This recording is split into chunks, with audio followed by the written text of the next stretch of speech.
I'll tell you a personal story about a person who accused me of falsely of racial discrimination, wanted me to pay him £80,000 and took me to tribunal, which is a court for employees. And the battle lasted nearly 2 years, and eventually I won that battle because there was no racial discrimination. But there were loads of lessons, life lessons here. And as you guys know, for all of you following me, and for you who don't, a channel is about me talking about immigration, business, entrepreneurship, and how these things work together and how to make it work together. And I quite often talk about us immigrants not assimilating enough. Maybe we should put more energy. We should work harder to be part of the country and to support natives and to give back. But in this particular video today, I want to actually talk about the native, one of the natives, how he hurt me, really. And how it changed how I saw people since then. And I want to share the lessons with you, life lessons and the business lessons, because it changed everything for me.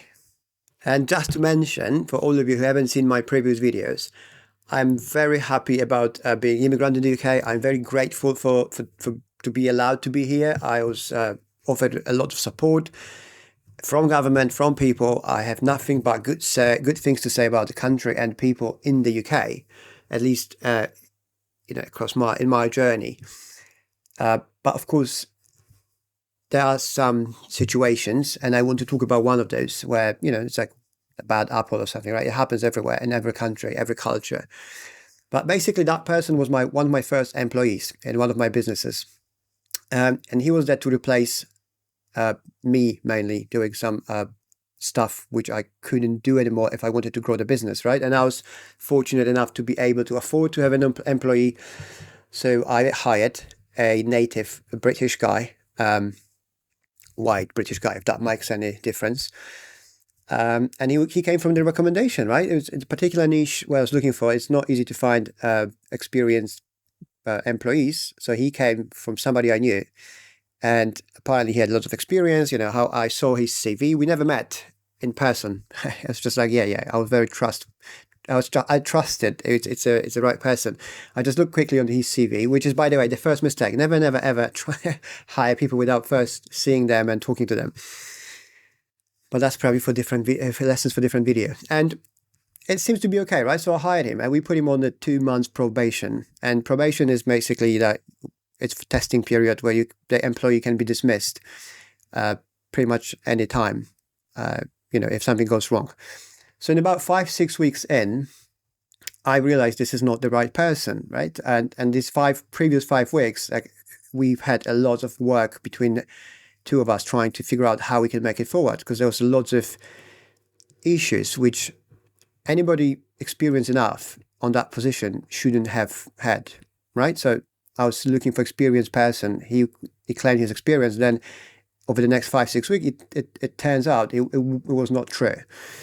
So, and I tried a lot of things, tried to make it easy, tried to help out as much as I could. But at the end, there was a business. We had other employees, we had other staff and contractors working with us. So it was small team, small business. So everybody was relying on each other. So if one person was not doing the proper job, which a lot of you probably can relate in your work, right, environment, if there's 1 or 2 people who are not doing enough or not good enough, then it affects everybody else, and everybody else is angry, tired, etc. So me as a boss, I had to do something with it. So I decided that person, after giving him few chances, I will have to go.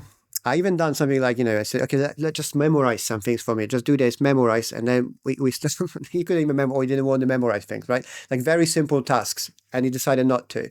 And he was paid above a London salary, working from home. It's a decent job, better than I ever had myself back when I was an employee. And so I decided we had to part our ways, and it was like 5 weeks or 6 weeks in the probation, so legally it was not problems. And when I had a chat with him, his girlfriend, which was, I knew her from previous workplace, we were together, she jumped on me and just started calling me names and just like, you can't do it, you this and that. And I was just like, I wasn't prepared for that. I didn't know it's going to go this bad, right? So it went really bad. And I stayed cool. They didn't. We ended up the call. That was during COVID, so we didn't meet or anything. We did it on a Zoom call. and we were living in different parts of England anyway. And not a long time later, I mean, when they ended the call, they were like screaming at me, "What's your lawyer's contact details?" You know, I didn't even have lawyers back then, right? And then not a long time later, we received a call from the organization called ACUS, and they do basically like negotiations between employees and employers when there are issues, and a pre-tribunal organization. So that's where I realized there's something going on with this guy. So it wasn't just me feeling bad about him going and sorry for him losing his job, but I couldn't do anything else. But he decided to actually take some legal actions against me. So okay, so I looked and we had a chat, and it turns out he decided to take a racial discrimination path, right? So he basically accused me and people within our company of being racial, discriminating him. And bear in mind, he was white English guy, around my age probably. So it's like the least discriminatory, I suppose. I don't know. And we had, I'm Polish. We had other immigrants and other, genders working within the company. And I never cared. I really literally don't care who's coming from where, right? As long as you're good to do the job, you're good for the position. That was all I cared as a business owner, as a boss. But wasn't for him enough. So when I refused to negotiate about anything, I said, look, this was legally okay. He wasn't good enough. I'm sorry. I feel sorry for him. I felt sorry for everybody else, but we had to move on. So he decided to take it further. And not a long time ago, later again, I received a letter from lawyers, from someone, actually from him probably. I think it was written by some lawyer, by him, signed for by him, demanding £80,000 payoff. Right? And I was like, what is this all about? Like, what for? And I later realized, I understood, it was actually about, he put this amount so ridiculous high because he was expecting me to just go back, say, okay, look, let's forget about whatever happened, although nothing happened. And rather than going through courts, I'll pay you £10,000 and just go away. And it turns out it's a quite common thing here in the UK, where employers and employees are abusing the system both ways, and employees are often trying to do it this way, especially with bigger employers, because it's, as I tell you, it's a hassle to go through that process. And if you're accused of something like this, you're basically starting on a losing position, and you have to defend yourselves. Because if I wouldn't defend myself in court, there is a chance the tribunal would agree with the claim of false racial discrimination, and I would have to pay him £80,000, which was the most ridiculous thing there. He would destroy everything, right? Would do no business. There were other people working with, his ex-colleagues, he knew them. And he knew if I would have to pay him that money, there would be no business, no me. My family would suffer, others' families would suffer, and he just made a claim up, which later court found out it was absolutely ridiculous nonsense, right? So the case was struck out. So you see, I went to court. I had to hire a lawyer. I was still running a business, so I had to carry on running a business, and I had to defend myself and the company. And I'm not going to bore you about the details, but it took us nearly 2 years because the guy who accused me just refused to show up to court hearing or tribunal hearings, right? So whenever tribunal set up the hearing for which we had to prepare, he wouldn't show up. That's it. No call, no nothing. Like, no. Okay, so then the court would delay it again, right? So then 3 months later, we do it again. Nothing. And again. And they kept sending him emails, calling him. He wouldn't respond to it. And then eventually we had a court case. I think the last one where the tribunal said, like, look, that's it. If you're not showing up to this, we're going to have to strike it out. To which he didn't show up. And then he was trying to claim, I think they called him on that. I wasn't present. It was my lawyer there. And Clegg from tribunal tried to contact this guy. He called him up. He finally answered, and he was trying to tell him that, and I know this from my lawyer, he was telling me, right? He was trying to say that he didn't see emails before because something happened with his email address, so he couldn't see it. It's like real pathological liar, right? They're just lying about everything. That's why he missed all these tribunals for the last 12 months, right? And the tribunal said, no, we're not having it. And then eventually, when he realized there's nothing, this is it, he just started screaming over the phone that I should be punished or something, like some completely made up things. And you have to know, like, within that company, we had all communication. He was working from home, so all the communication was through internet. We had WhatsApp groups and different communicating channels. So everything was, including how I actually tried to make it work in his 5 weeks probation.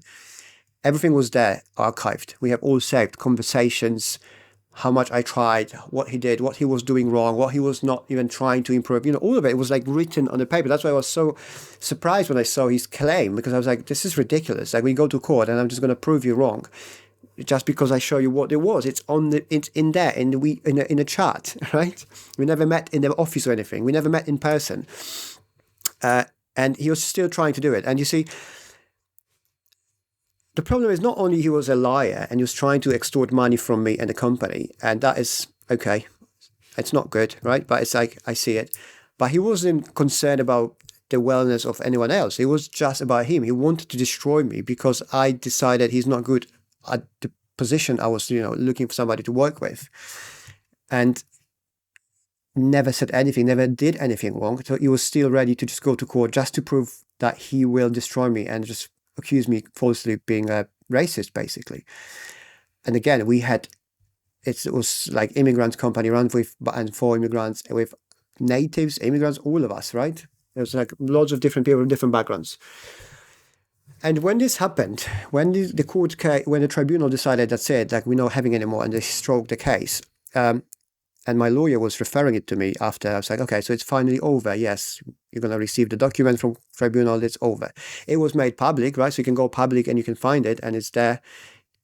I had to go through it, me mentally. I'm a human being. So I was trying to do my best. And then you're being accused by a really bad thing, because this is not nice. And you haven't done anything wrong, but you still have to defend yourself, because there's a lot of consequences, serious consequences, destroying the business and my life, maybe many people's life. And when finally I proved that it was full of shit, and I said to my lawyer, okay, let's now sue him for some, like, we need to, like, clearly there's a way of actually teaching him a lesson. Like, you can't do it to anyone, these kind of things. Turns out, no, you can't do it. There's no consequences. You see, this is what I keep talking about in my other videos. We are so deep shit in everywhere because we have zero accountability for things. You can basically accuse somebody of being a racist, racial discrimination at work, completely made it up based on nothing, and you can take your employer to tribunal, whoever else you want, and they're going to have to defend themselves. They're going to have to prove they're not innocent. They're innocent, right? Which is completely ridiculous, because it takes so much time, so much energy, so much money, and then that person walks away with nothing, and you just have to pay your bills. That's it. Like, it's the most unfair system, if you think about this, if you know about this. And this is a big lesson for anyone who's into business or is an employer or employee, in that matter. Please do not abuse the system in either way, right? Of course, we need to treat each other with respect, but also as adults, people get jobs and they lose jobs, and employers are good or bad, and employees are good or bad. It's just normal thing. But if you're really into business, be careful of it. Be always extra careful on doing checks, background checks, CV checks. Don't hire anyone because you're friends or you've been friends for a long time. I had other stories later on with different businesses with also bad apples. Few. I've had bad stories with companies I worked with, my clients. I've seen it back in the day when I was an employee working for big companies. It's happening all the time. The problem is, I was a tiny, small company trying to make it happen, and I had employed people. I had employed an English guy, and I was very proud of it. And he just basically decided he would try to destroy me, and made it all up for no particular reason, just because I was not happy. I thought he's just not the right person for the job.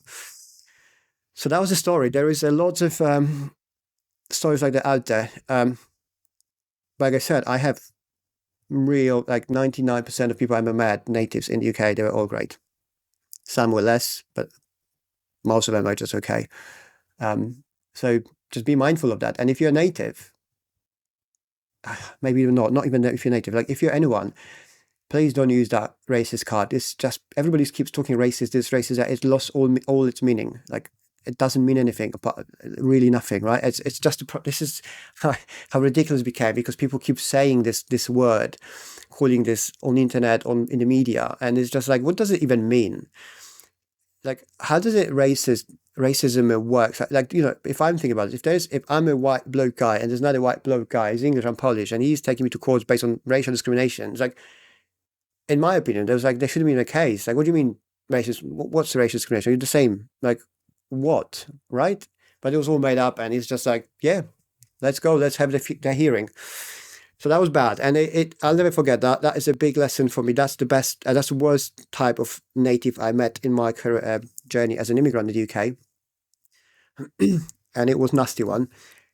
But I made it. I won it, and I taught him a lesson. And one more thing at the end: if you're in a business or in life, it's generally good to fight for your belief. Like, you know, obviously be good, don't do anything stupid, but fight for it, because people will push you to the limits. And if you give in once, then they will come again and again and again. It's like with, you know, bullies, right? They will keep bullying you until you stand up for yourself. So that's exactly what's the reason I did that, right? Probably it would be cheaper if I paid him off $5,000 and he would save me 2 years of my time and energy and, you know, lots of pain. But I couldn't do it, because if I'd done it once, then there would be another one coming later. So that's it. If you like this video, please leave me a like. Consider subscribing to my channel. Do assimilate properly if you're an immigrant. Thanks very much for your time, for your support. I'll see you soon. Cheers.